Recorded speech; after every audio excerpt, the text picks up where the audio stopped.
এতিয়া বাকি 125টা সমষ্টিত আমি বিধায়কসকলৰ লগত কথা পাতি আলোচনা কৰি এটা এটাকৈ আমি সভা কৰি আপোনালোকক দি যাম।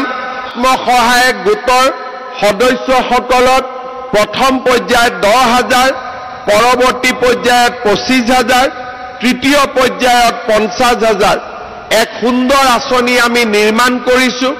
যোৱাকালি বিহালীত তাৰ আৰম্ভ হ'ল। এতিয়া বাকি 125টা সমষ্টিত আমি বিধায়কসকলৰ লগত কথা পাতি আলোচনা কৰি এটা এটাকৈ আমি সভা কৰি আপোনালোকক দি যাম আৰু যোৱা 1 এপ্ৰিল তাৰিখে এই আঁচনিটোৰ শুভ উদ্বোধন কৰিবলৈ পাই আমি গৌৰৱ অনুভৱ কৰিছোঁ।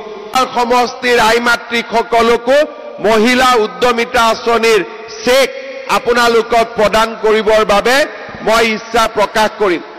পদ্ম হাজৰিকা ডাঙৰীয়াই মোক যিটো দিনেই দিয়ে সেই দিনটোতে আহি আপোনালোককো মই এই চেকসমূহ বিতৰণৰ মোৰ প্ৰতিশ্ৰুতি মই পুনৰ এবাৰ দোহাৰিছোঁ। তাৰ কাৰণে আজি অৰুণোদয় আঁচনিৰ ধন আপোনালোকলৈকে মাহত আহে। সৰুকৈ আমি আৰম্ভ কৰিছিলোঁ 18 লাখ মহিলাৰে। চাওঁতে চাওঁতে এই বছৰ আমি প্ৰতিটো সমষ্টিত আৰু অসমত 40 লাখ মহিলাক আমি অৰুণোদয় আঁচনি প্ৰদান কৰাৰ দিশত আগবাঢ়িছোঁ।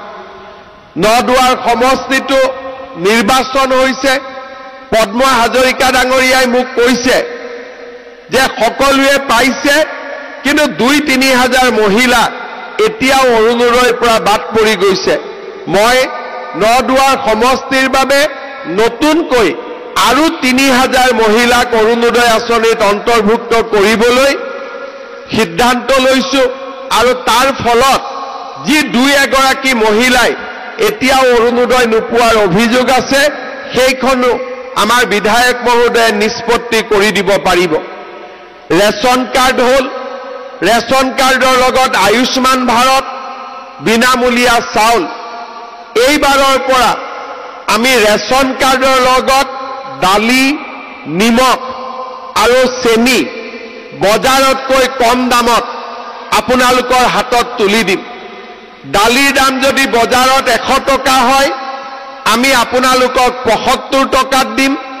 চেনিৰ দাম যদি বজাৰত 60 টকা হয় আমি আপোনালোকক 20 টকা 25 টকা কমত অৰ্থাৎ 35 টকাত দিম।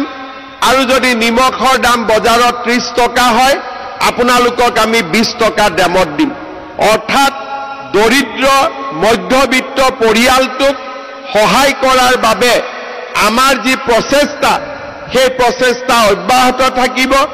চাউল, দালি, নিমখ, চেনি এই গোটেইবিলাক আপোনালোকে যাতে সুলভ মূল্যত কিনিব পাৰে তাৰ ব্যৱস্থা আমি হাতত ল'ম আৰু পৰ্যায়ক্ৰমে আৰু বহুত সামগ্ৰী, চাহপাতো মই এনেকৈ বিনামূলীয়া দিয়াৰ কথা চিন্তা কৰি আছোঁ।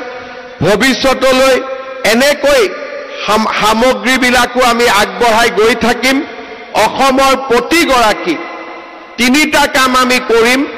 শিক্ষাৰ বাবে দেউতাক মাকে চিন্তা কৰিব নালাগে, ল'ৰা ছোৱালীৰ শিক্ষাৰ পুৰা কাম মামাই কৰিব। এইটো হ'ল এটা সংকল্প। দ্বিতীয় হ'ল মহিলাসকলে নিজৰ উপাৰ্জনেৰে নিজৰ ভৰিত থিয় দিব। আৰু তৃতীয় হ'ল যে আমাৰ অসমৰ দুখীয়া মধ্য